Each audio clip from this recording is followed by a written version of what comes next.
Sanibonani khala maphupho makuthi umusha like habe sicela nje ukuthi subscribe ukuze ke njalo masifaka la ku YouTube channel yethu ungaphuthelwa noma ngabe nini uma ukuthi ke le video uyibuka ku TikTok besicela ukuthi uphuthume bakithi usearch lapha ku TikTok ufike usifollow ngijwayele kuba live nje uzobona wonke ama video amaningi kodwa ama video amaningi agcwele la ku YouTube so kwakho ukuthi subscribe and turn on a notification bell ukuze njalo uma ngifaka ama video izothi nqinqi efonini yakho ukuze ubone ukuthi la sikhuluma ngani ngoba wonke ama comment eniwabuzayo ngizolokhu nje ngenza ama video ngafaka uma ke nawe ubuzile ungakayiboni impendulo yakho scrolla semaningi ama video engiwenzile uzofika ke lapho ubone mhlawumbe impendulo yakho noma mhlawumbe uphuphe ungeza nawe uzoscrolla uzocinga impendulo ake ngiqhubeke ngichaze amaphupho eniwabuze kuma comment section. Khulume ngembangela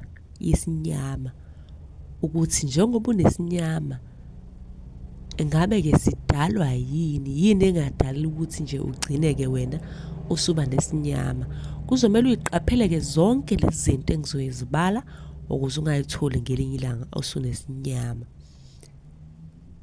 Ake ngiqale nje ukuphuphuma kwesisu ukukhipha isisu ukushonelwa bese kuba ukuthi wena awugezi ngaphambi kokuba ngiqhubeke ngicela usifollowe usubscribe ku YouTube ukuze ungaphuthelwa noma ngabe nini makukhona ivideo engikhuluma ngayo. Kanti ke nokuhamba ulala nawo wonke umuntu ongathandani naye ulala nabantu abahlukahlukene uhamba ucosha imimoya emibi kubona bese leyo moya emibi iphenduke ibe isinyama phezukwakho phezu kwempilo yakho. Kanti ke nokusebenzisa umuthi qede ungawukhiphi kuyasidala isinyama nalokho ngoba phela eminye imithi iyadinga ukuhlanzwa ihlanzwe ke ngeminye imithi uke wayisebenzisa. Kanti ke nezidala engahlambuliwe nakho lokho kuyenza ukuthi ube nesinyama nokusebenzisa isibongo esingafanele kuyasidala isinyama ukubelethiswa isilwane kuyasidala isinyama. Ngikhulume kakhulu ke ngesilwane lapha ku YouTube ungaphuthuma uyozwa kabanzi ngaso isilwane.